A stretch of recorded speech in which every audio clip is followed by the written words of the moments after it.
My name is Fabrizio Romano. I am a football journalist, and here we go. Lionel Messi has told Barcelona that he wants to leave the club after nearly 2 decades with the Spanish Giants. The club have confirmed to the Associated Press tonight that he has sent a document expressing his desire to leave. The announcement, of course, comes just under 2 weeks after Barcelona's humiliation to Bayern Munich in the Champions League quarter-finals, one of their worst defeats in the player's career and the club's career. We've spoken about Messi before. Will he, won't he? Surely he won't. Well, the confirmation coming from the club to AP tonight is that he has formally asked them to leave. Big questions, big talking point for Kavi Solikol and Dharmesh Sheth to discuss here tonight. Dharmesh, a lot of talk. Who could afford Lionel Messi? What's the latest in terms of his release clause? Right, Lionel Messi says he wants to leave Barcelona. That's the easy part. The facts of the matter are this. He has got a release clause in his contract of 700 million euros. So whether Messi wants to leave or not, who can afford 700 million euros? However, there is a clause within that contract that says Lionel Messi can leave for free at the end of every season, should he decide he wants to leave Barcelona. So you would think then that Messi is available for no money at all, not the 700 million euro release clause. However, there is a little bit of confusion with this one because Messi will say the season is finished late, so under the contract, the season finishes, I can still leave for free. Whereas Barcelona will say this is an exceptional circumstance because the season got extended with regard to the coronavirus pandemic, and they will still refer to the season ending when it would have ended before, which would have been in May or early June. And then they're saying, right, actually, that's when the clause expires. So the 700 million release clause then becomes active once more. So until they sort that out, Messi can say, I want to leave Barcelona. He can express his desire to Barcelona that I want to leave Barcelona. But until this release clause issue gets sorted and whether he can actually leave for free, you'd have to wonder who can actually pay 700 million euros to buy Lionel Messi. Kathy, reaction coming in all the time. Carlos Puyol has been on social media. Sum up what he's had to say and your general thoughts on this development. Well, Carlos Puyol obviously was one of his former teammates, has said on social media, respect and admiration, Leo, all my support. So he is backing Lionel Messi. But I think the bigger picture here is almost a war between Lionel Messi and the Barcelona board. He has fallen out with them. He wants out of the club. He is not happy with the direction the club has been led in. The important thing is, will he get his way? Will he be able to force his way out of Barcelona? That is the first hurdle that he has to clear.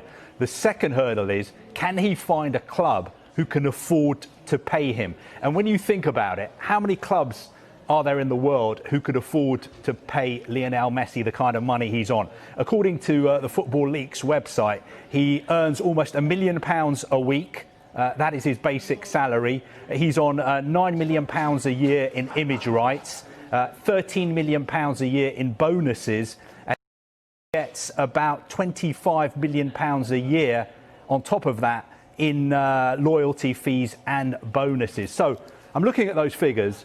In the current economic climate, I cannot see a club in the world who can afford to match the kind of money he's on at Barcelona. But who could possibly afford those kind of numbers? Manchester City. Yesterday, the Manchester City chairman, Khaldoon Al-Mubarak, accepted that normally they sign players between 20 and 25, but they were willing to make an exception this summer to buy somebody who's a bit more experienced. Lionel Messi is 33. Does that mean that Manchester City are interested in signing him? PSG, they could afford to sign him as well. They've got Mbappe, they've got Neymar. They spent £200 million getting Neymar out of Barcelona. Would they want to get Lionel Messi as well? Okay, he had a medical last night while he's been with the Netherlands team. He'll stay with the squad because they've got their upcoming international fixtures. £40 million deal in total from Ajax to Manchester United. It's expected to be completed in the next few days. It could be at any minute, Mark, but there is a reason why Manchester United need to get this done by the time he's in international action, isn't there? Yeah, because if he gets the deal done before Friday, then that affects him having to quarantine when he returns to the UK. Obviously, because of where he's coming from, under normal circumstances, people would have to quarantine for 14 days when coming into the UK because of what's happening with regards to the coronavirus. But because of his level in terms of being an international player and being linked up with the national side, that would change, providing he's signed before Friday. So in terms of Manchester United and the business side of things, there's a little bit of pressure to get this deal completed before Friday. And Emma, you've been surprised by the transfer fee as well at £40 million. You think Manchester United are getting a real bargain? Yeah, definitely. Really sensible incoming.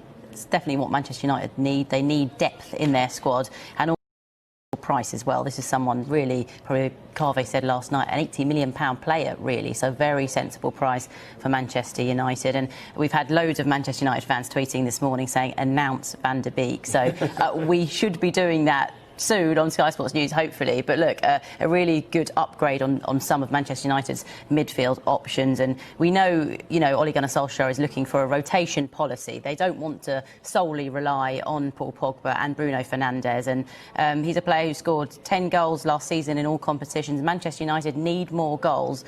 They scored 66 last season compared to Manchester City's 102. So look, sensible signing and sensible price. Go on. I think it's important to point out. When Mark raises pen, it's time. No, I think it's important to point out as well. I know Manchester United fans are really active on social media. This is not the marquee signing. This is not the only signing that Manchester United are going to make. They had to try and bridge a gap to Liverpool that was 33 points.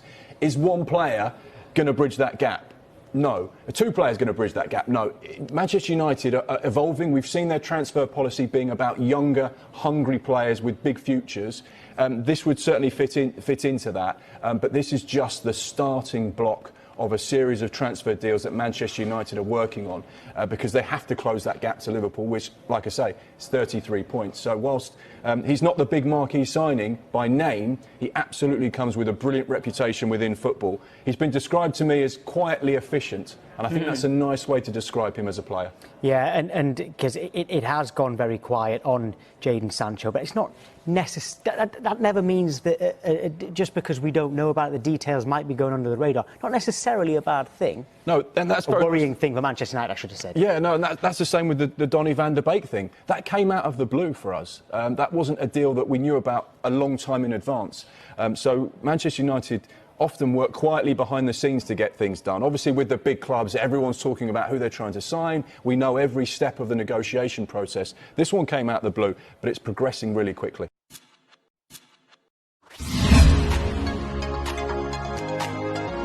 Someone I'm not worried about, because I just think he's too good to fail, is, and this isn't quite completed yet, Kai Havertz. We think that deal is done, but it just hasn't been announced. And he is he's a sensational footballer. Talk a little bit about him, please, Alex.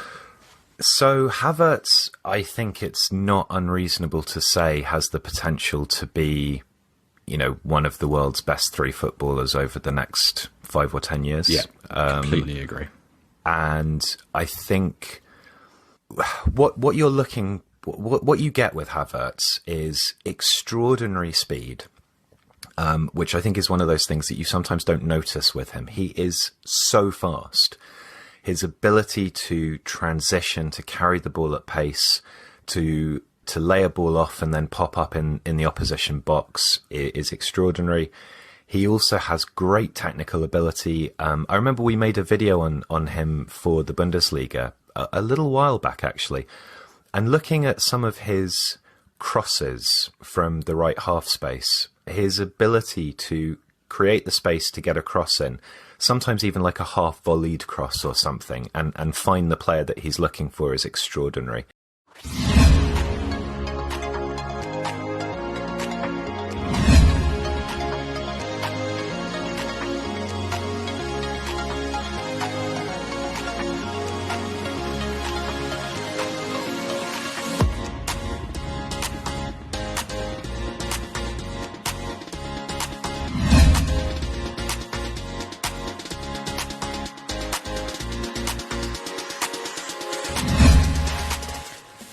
Nee, ich erwarte, dass nicht mehr zurückkommt.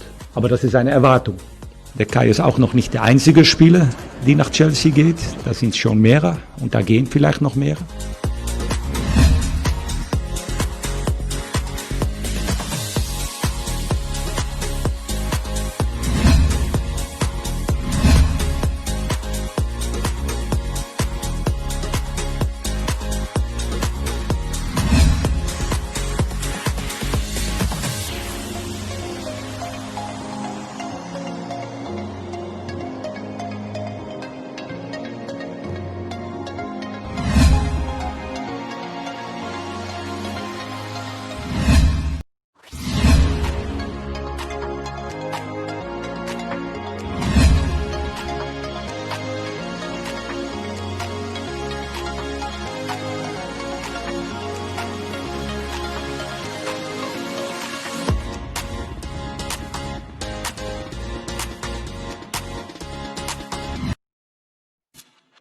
Time now to go around the clubs.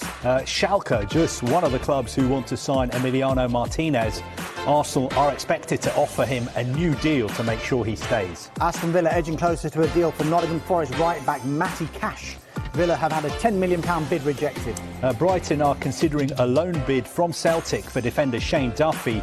They are one of 3 clubs who continue to monitor the situation regarding Uruguayan striker Darwin Núñez. Burnley have received a number of offers for defender Ben Gibson, including one from his former club Middlesbrough. Kai Havertz reported for duty as expected with the Germany squad this morning. Chelsea in advanced talks to sign him in a €100 million deal. Havertz would like to move to Chelsea as soon as possible. Speaking of Chelsea, Crystal Palace in talks with Chelsea over a loan for midfielder Conor Gallagher. And Everton are close to completing a deal to sign James Rodriguez from Real Madrid. They're also in talks to sign Allen from Napoli. Fulham will allow midfielders Kevin McDonald and Stefan Johansson to leave on loan following the arrivals of Mario Lemina and Harrison Reed. Sky Italy say Leeds are interested in Udinese attacker Rodrigo de Paul. Meanwhile, Ben White is about to sign a new long-term contract at Brighton. Leicester in talks with Atalanta over a deal for Belgian international fullback Timothy Castagne. Fiorentina are interested in forward Islam Slimani. Barcelona continue to be linked with a move for Gini Wijnaldum, but there has been no approach yet. Wijnaldum, of course, is out of contract next summer. Has Messi to Man City moved closer? Messi not at Barcelona training, and his father is expected to meet with members of the Barca board on Wednesday. Manchester United have agreed a deal to sign Donny van der Beek from Ajax. ESPN say they also want RB Leipzig centre-back Dayot Upamecano, as well as Jadon Sancho. Newcastle United in talks with Arsenal over a loan move for defender Rob Holding. Sheffield United are hopeful of signing Liverpool striker Rhian Brewster on loan. Liverpool haven't decided yet, though, whether they will let him leave this summer. Southampton have started talks with striker Danny Ings over a new contract. The club remain interested in bringing in a midfielder. Tottenham, of course, completed a deal for Matt Doherty yesterday. We're waiting for a Spurs update to come in today. And here we go with West Brom. They remain interested in Watford striker Troy Deeney. Deeney and his representatives are expected to have a meeting with the Watford hierarchy this week. West Ham not expected to be big spenders this summer. Ideally, David Moyes wants a centre-back and more attacking options. Wolves believe Arsenal will not sell Ainsley Maitland-Niles. They remain interested but are looking at alternatives. Wolves have had a £15 million bid turned down. Come on, man, hook me up. What the fuck y'all doing? Y'all rationing around here? Come on, hook me up. 2 little fucking string beans? Give me the goddamn string beans. I want some fucking devil eggs. I like fruit. Don't you like fruit? I like fruit. But this pork shit got me. Taking it out on the Shit was nasty. He's under a lot of pressure at work. What's up, man? Wanna go to the movies?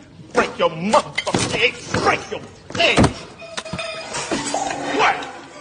How you doing, Mr. Nice Player? Get your fucking ass. My neighbor, how you doing? How you doing?